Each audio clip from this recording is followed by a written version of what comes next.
ওম পরমাত্মনে নমঃ। শুনছেন শ্রী শ্রী রামকৃষ্ণ কথামৃত শ্রীমকথিত তৃতীয় পরিচ্ছেদ। কমলকুটিরে শ্রীরামকৃষ্ণ ও শ্রীযুক্ত কেশব সেন। শ্রীরামকৃষ্ণ ক্যাপ্টেনের বাটি হইয়া শ্রীযুক্ত কেশব সেনের কমলকুটির নামক বাটিতে আসিয়াছেন। সঙ্গে রাম, মনমোহন, সুরেন্দ্র মাস্টার প্রভৃতি অনেকগুলি ভক্ত। সকলে দ্বিতল হলঘরে উপবেশন করিয়াছেন। শ্রীযুক্ত প্রতাপ মজুমদার, শ্রীযুক্ত ত্রৈলোক্য প্রভৃতি ব্রাহ্ম ভক্তগণ উপস্থিত আছেন। ঠাকুর শ্রীযুক্ত কেশবকে ভালোবাসেন। যেমন যখন বেলঘরের বাগানে সশিষ্য তিনি সাধন ভজন করিতেছিলেন, অর্থাৎ 1875 খ্রিস্টাব্দে মাঘোৎসবের পর কিছুদিনের মধ্যে ঠাকুর একদিন বাগানে গিয়া তাহার সহিত দেখা করিয়াছিলেন। সঙ্গে ভাগিনীয় হৃদয়রাম বেলঘরের সেই বাগানে তাহাকে বলিয়াছিলেন, তোমারই লেজ খসেছে, অর্থাৎ তুমি সব ত্যাগ করে সংসারের বাহিরেও থাকতে পারো, সংসারেও থাকতে পারো। আবার ব্যাঙাচির যে লেজ খসলে জলেও থাকতে পারে, ডাঙাতেও থাকতে পারে। পরে দক্ষিণেশ্বরে, কমলকুটিরে, ব্রাহ্ম সমাজ ইত্যাদি স্থানে অনেকবার ঠাকুর কথাচ্ছলে তাকে উপদেশ দিয়েছিলেন, নানা পথ দিয়া, নানা ধর্মের ভিতর দিয়া ঈশ্বর লাভ হতে পারে। মাঝে মধ্যে নির্জনে সাধন ভজন করে ভক্তি লাভ করে সংসারে থাকা যায়। জনকাদি ব্রহ্মজ্ঞান লাভ করে সংসারে ছিলেন। ব্যাকুল হয়ে তাকে ডাকতে হয়, তবে দেখা দেন। তোমরা যা করো নিরাকার সাধন, সে খুব ভালো। ব্রহ্মজ্ঞান হলে ঠিক বোধ করবে ঈশ্বর সত্য আর সব অনিত্য, ব্রহ্ম সত্য, জগৎ মিথ্যা। সনাতন হিন্দু ধর্মে সাকার নিরাকার দুই মানে। নানাভাবে ঈশ্বরের পূজা করে শান্ত, দাস্য, সখ্য, বাৎসল্য, মধুর। রসন চৌকিওয়ালারা একজন শুধু পোঁপো ধরে বাজায়, তখন তার মাসির 7 ফোঁকর আছে, কিন্তু আর একজন তারও 7 ফোঁকর আছে, সে নানা রাগরাগিনী বাজায়। তোমরা সাকার মানো না, তাতে কিছু ক্ষতি নেই, নিরাকারে নিষ্ঠা থাকলেই হলো। তবে সাকারবাদীদের টানটুকু নেবে। মা বলে তাকে ডাকলে ভক্তিপ্রেম আরও বাড়বে। কখন দাস্য, কখনো সখ্য, কখনো বৎসল্য, কখনো মধুর ভাব। কোনো কামনা নাই, তাকে ভালোবাসি, এটি বেশ। এর নাম অহেতুকী ভক্তি। টাকা কড়ি, মান সম্ভ্রম কিছুই চায় না, কেবল তোমার পাদপদ্মে ভক্তি। বেদ, পুরাণ, তন্ত্রে এক ঈশ্বরকেই কথা আছে, ও তার লীলার কথা। জ্ঞান ভক্তি দুই আছে। সংসারে দাসীর মতো থাকবে। দাসী সব কাজ করে, কিন্তু দেশে মন পড়ে থাকে। কেবল তোমার পাদপদ্মে ভক্তি। বেদ, পুরাণ, তন্ত্রে এক ঈশ্বরের কথা আছে, তার লীলার কথা। জ্ঞান ভক্তি দুই আছে। সংসারে দাসীর মতো থাকবে। দাসী সব কাজ করে, কিন্তু দেশে মন পড়ে আছে। মনিরদের ছেলেদের মানুষ করে, বলে আমার হরি, আমার রাম, কিন্তু জানে ছেলে আমার নয়। তোমরা যে নির্জনে সাধন করছো, এ খুব ভালো, তার কৃপা হবে। জনক রাজা নির্জনে কত সাধন করেছিলেন। সাধন করলে তবে তো সংসারে নির্লিপ্ত হওয়া যায়। তোমরা বক্তৃতা দাও সকলের উপকারের জন্য, কিন্তু ঈশ্বর লাভ করে, ঈশ্বর দর্শন করে বক্তৃতা দিলে উপকার হয়। তার আদেশ না পেয়ে লোকশিক্ষা দিলে উপকার হয় না। ঈশ্বর লাভ না করলে তার আদেশ পাওয়া যায় না। ঈশ্বর লাভ যে হয়েছে তার লক্ষণ আছে। বালকবধ, জড়বধ, উন্মাদবধ, পিশাচবধ হয়ে যায়। যেমন সুখদেবাদি, চৈতন্যদেব কখনো বালকবধ, কখনো উন্মাদের ন্যায় নৃত্য করছেন, হাসে, কাঁদে, নাচে, গায়। পুরীধামে যখন ছিলেন তখন অনেক সময় জড় সমাধিতে থাকতেন। শ্রীযুক্ত কেশবের হিন্দু ধর্মের ওপর উত্তরোত্তর শ্রদ্ধা। এইরূপ নানা স্থানে শ্রীযুক্ত কেশবচন্দ্র সেনকে শ্রীরামকৃষ্ণ কথাচ্ছলে নানা উপদেশ দিয়াছিলেন। বেলঘরের বাগানে প্রথম দর্শনের পর কেশব 28 মার্চ 1875 রবিবার মীরার সংবাদপত্রে লিখিয়াছিলেন, আমরা অল্পদিন হইল দক্ষিণেশ্বরের পরমহংস রামকৃষ্ণকে বেলঘরের বাগানে দর্শন করিয়াছি। তাহার গভীরতা, অন্তর্দৃষ্টি, বালক স্বভাব দেখিয়া আমরা মুগ্ধ হইয়াছি। তিনি শান্ত স্বভাব, কোমল প্রকৃতি, তার দেখিলে বোধ হয় সর্বদা যুগিতে আছেন। এখন আমাদের বোধ হইতেছে হিন্দু ধর্মের গভীরতম প্রদেশ অনুসন্ধান করিলে কত সৌন্দর্য, সত্য, সাধুতা দেখিতে পাওয়া যায়। তা না হইলে পরমহংসের ন্যায় ঈশ্বরীয়ভাবে ভাবিত যোগী পুরুষ কিরূপে দেখা যাইতেছে। 1876 জানুয়ারি আবার মাঘোৎসব আসিল। তিনি টাউন হলে বক্তৃতা দিলেন। বিষয় ব্রাহ্মধর্ম এবং আমরা কি শিখিয়াছি, আওয়ার ফেথ অ্যান্ড এক্সপিরিয়েন্সেস। তাতেও হিন্দু ধর্মের সৌন্দর্যের কথা অনেক বলিয়াছিলেন। শ্রীরামকৃষ্ণ তাহাকে যেমন ভালোবাসিয়াছিলেন, কেশবও তাহাকে তদ্রূপ ভক্তি করিতেন। প্রায় প্রতি বৎসর ব্রাহ্মোৎসবের সময় এবং অন্যান্য সময়েও কেশব দক্ষিণেশ্বরে যাইতেন। তাহাকে কমলকুটিরে লইয়া আসিতেন।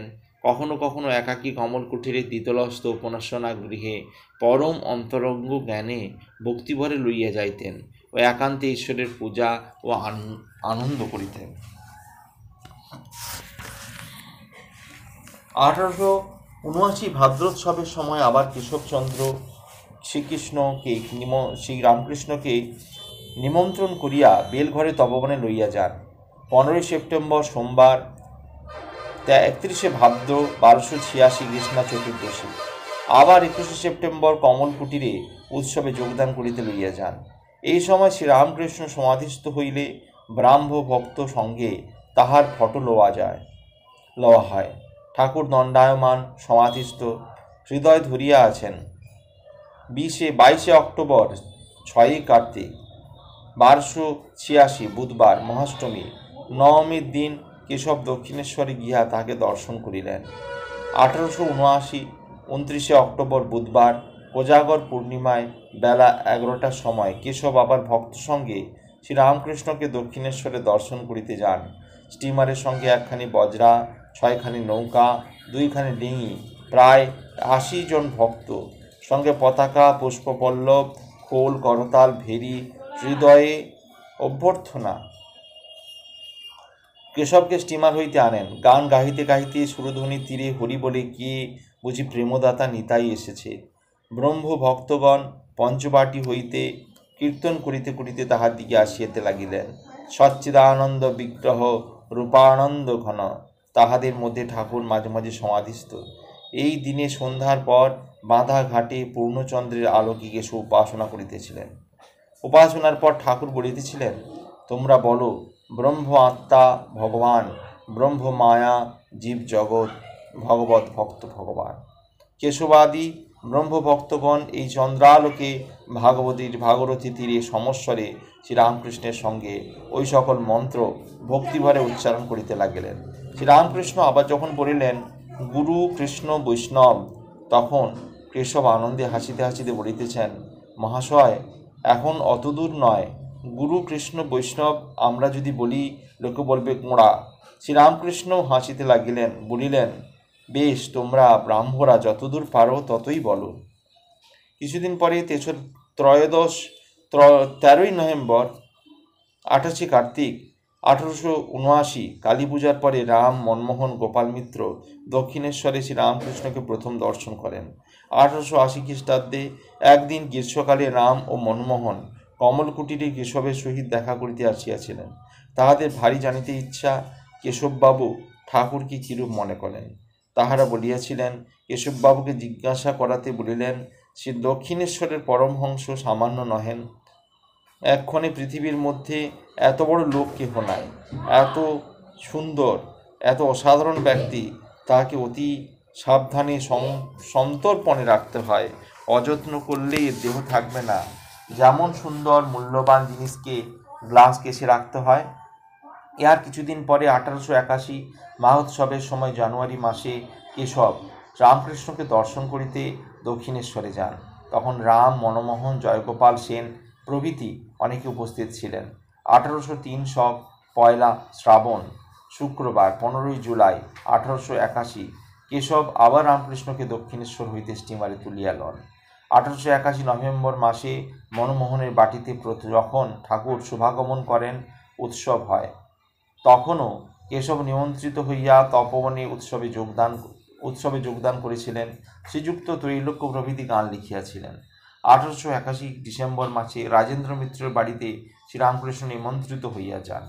শ্রীযুক্ত কেশবও ছিলেন। বাটিতে ঠনঠনে বেচুস চাটুর্যের স্ট্রিটে রাজেন্দ্র, রাম ও মনমোহনের মেহস মশায়। রাম ও মনমোহনের ব্রহ্মভক্ত রাজমোহন, রাজেন্দ্র কেশবও সংবাদ দেন ও নিমন্ত্রণ করেন। কেশবকে যখন সংবাদ দেওয়া হয়, তখন তিনি ভাই অঘোরনাথের শোকে অশৌচ গ্রহণ করিয়াছিলেন। প্রচারক ভাই অঘোর 24 অগ্রহায়ণ 8 ডিসেম্বর বৃহস্পতিবারে লখনৌ শহরে দেহত্যাগ করেন। সকলে মনে করিলেন কেশব বুঝি আসিতে পারিবেন না। কেশব সংবাদ পাইয়া বলিলেন, সে কি, পরমহংস মহাশয় আসিবেন না? আসিবেন আর আমি যাইব না? অবশ্যই যাইব। অশৌচ, তাই আমি আলাদা জায়গায় খাবো। মনমোহনের মাতা ঠাকুরানী পরম ভক্তিমতী শ্যামাসুন্দরী দেবী ঠাকুরকে পরিবেশন করিয়াছিলেন। রাম খাবার সময় দাঁড়াইয়াছিলেন। সেদিন রাজেন্দ্রর বাটিতে শ্রীরামকৃষ্ণ শুভাগমন করেন। সেদিনই অপরাহ্নে সুরেন্দ্র তাহাকে লইয়া চীনাবাজারে তাহার একটা ফটোগ্রাফ লইয়াছিলেন। ঠাকুর দণ্ডায়মান সমাধিস্থ। উৎসবের দিবসে মহেন্দ্র গোস্বামী ভাগবত পাঠ করিলেন। 1882 জানুয়ারি মহোৎসবের সময় শিমুলিয়া ব্রাহ্ম সমাজের উৎসব হয়। জ্ঞান চৌধুরীর বাটিতে দালানে ও উঠানে উপাসনা কীর্তন হয়। শ্রীরামকৃষ্ণ ও কেশব নিমন্ত্রিত হইয়া উপস্থিত ছিলেন। এই স্থানে নগেন্দ্রের গান ঠাকুর প্রথমে শুনেন ও তাহাকে দক্ষিণেশ্বরে লইয়া যাইতে বলেন। আজ এই পর্যন্তই। আগামী পর্বে শ্রী শ্রী রামকৃষ্ণ কৃষ্ণ কথামৃতের বাকি অংশ শুনতে পাবেন। ভালো লাগলে অবশ্যই চ্যানেলটি সাবস্ক্রাইব করবেন ও পাশে থাকা বেল আইকন ক্লিক করবেন। ওম পরমাত্মায় নমঃ। ওম পরমাত্মায় নমঃ। শুনছেন শ্রী শ্রী রামকৃষ্ণ কথামৃত শ্রীমকথিত। শ্রীরামকৃষ্ণ ভক্তি সঙ্গে কমল কুঠিরে শ্রীরামকৃষ্ণ শ্রীযুক্ত কেশব সেন। 1882 খ্রিস্টাব্দের 23 ফেব্রুয়ারি 22 ফাল্গুন বৃহস্পতিবার কেশব শ্রীরামকৃষ্ণকে দক্ষিণেশ্বরে ভক্ত সঙ্গে আবার দর্শন করতে আসিলেন। সঙ্গে জোসেফ কুক, আমেরিকান পাদ্রী মিস পিগট, ব্রহ্ম ভক্তগণ সহ কেশব ঠাকুরকে স্টিমারে তুলিয়া লইলেন। কুক সাহেব শ্রীরামকৃষ্ণের সমাধি অবস্থা দেখিলেন। শ্রীযুক্ত নগেন্দ্র এই জাহাজে উপস্থিত ছিলেন। তাহার মুখে সমস্ত শুনিয়া মাস্টার 10-15 দিনের মধ্যে দক্ষিণেশ্বরে শ্রীরামকৃষ্ণকে প্রথম দর্শন করেন। 3 মাস পরে এপ্রিল মাসে শ্রীরামকৃষ্ণ কমল কুঠিরে কেশবকে দেখিতে আসেন। তাহারই একটু বিবরণ এই পরিচ্ছদ দেওয়া হইল। শ্রীরামকৃষ্ণের কেশবের প্রতি স্নেহ, জগন্মাতার কাছে ডাব চিনি মানা। আজ কমল কুটিরে সেই বৈঠকখানা ঘরে ঠাকুর শ্রীরামকৃষ্ণ ভক্ত সঙ্গে উপবিষ্ট। 2রা এপ্রিল 1882 বেলা 5টা। কেশব ভেতরের ঘরে ছিলেন। তাহাকে সংবাদ দেওয়া হইল। তিনি জামা চাদর পরিয়া আসিয়া প্রণাম করিলেন। তাহার ভক্তবন্ধু কালীনাথ বসু পীড়িত তাহাকে দিতে যাইতেছেন। ঠাকুর আসিয়াছেন। কেশবের আর যাওয়া হইল না। ঠাকুর বলিতেছেন, তোমার অনেক কাজ, আবার খবরের কাগজ লিখতে হয়, সেখানে যাবার অবসর নাই, মানে দক্ষিণেশ্বরে যাওয়ার অবসর নাই, তাই আমি তোমায় দেখতে এসেছি। তোমার অসুখ শুনে ডাব চিনি মেনেছিল। মাকে বললুম, মা, কেশবের যদি কিছু হয় তাহলে কলকাতায় গেলে কার সঙ্গে কথা কইব? শ্রীযুক্ত প্রতাপাদি ব্রহ্মভক্তগণের সহিত শ্রীরামকৃষ্ণ অনেক কথা কহিতেছেন। কাছে মাস্টার বসিয়া আছেন দেখিয়া তিনি কেশবকে বলিতেছেন, ইনি কেন ওখানে যান না, জিজ্ঞাসা করত গা। এত ইনি বলেন, মাঘ ছেলেদের ওপর মন নাই। মাস্টার সবে 1 মাস ঠাকুরের কাছে যাতায়াত করিতেছেন। শেষে যাইতে কয়দিন বিলম্ব হইয়াছে, তাই ঠাকুর এরূপ কথা বলিতেছেন। ঠাকুর বলিয়া দিয়াছেন, আসতে দেরি হলে আমায় পত্র দেবে। ব্রাহ্মভক্তেরা শ্রীযুক্ত সমাধ্যায়ীকে দেখাইয়া ঠাকুরকে বলিতেছেন, ইনি পণ্ডিত, বেদাদি শাস্ত্র বেশ পড়িয়াছেন।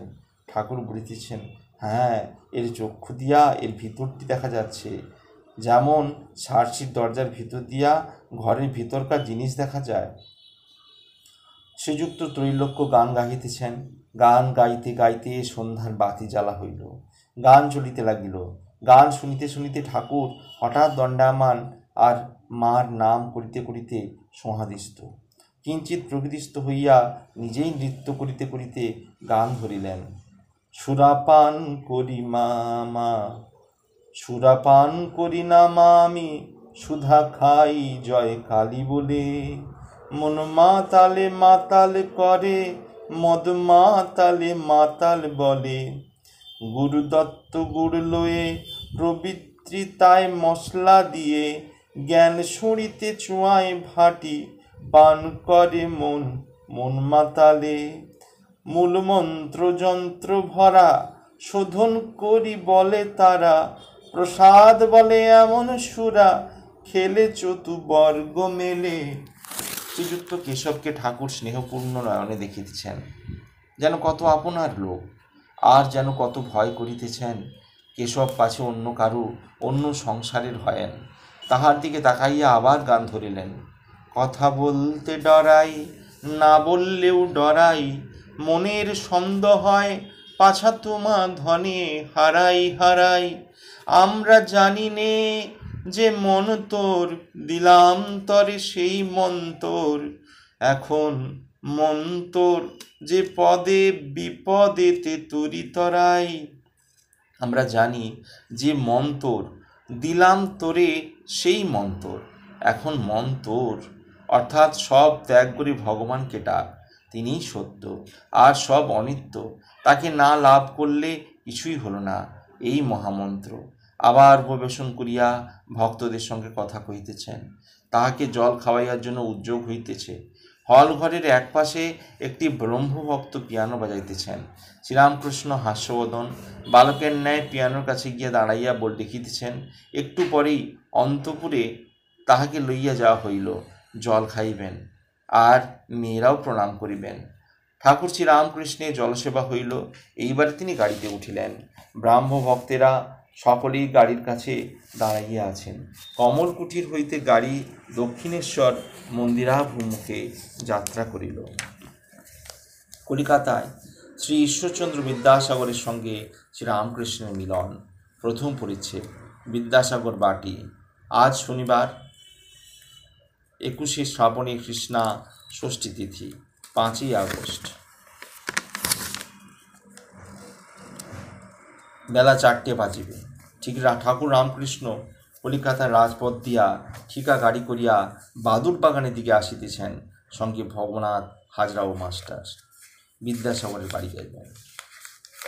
পরবর্তী অংশে বিদ্যাসাগর বাড়ি প্রসঙ্গ। আজ এই পর্যন্তই। ভালো লাগলে অবশ্যই চ্যানেলটি সাবস্ক্রাইব করবেন ও পাশে থাকা বেল আইকন অবশ্যই ক্লিক করবেন। ওম পরমাত্মায় নমঃ।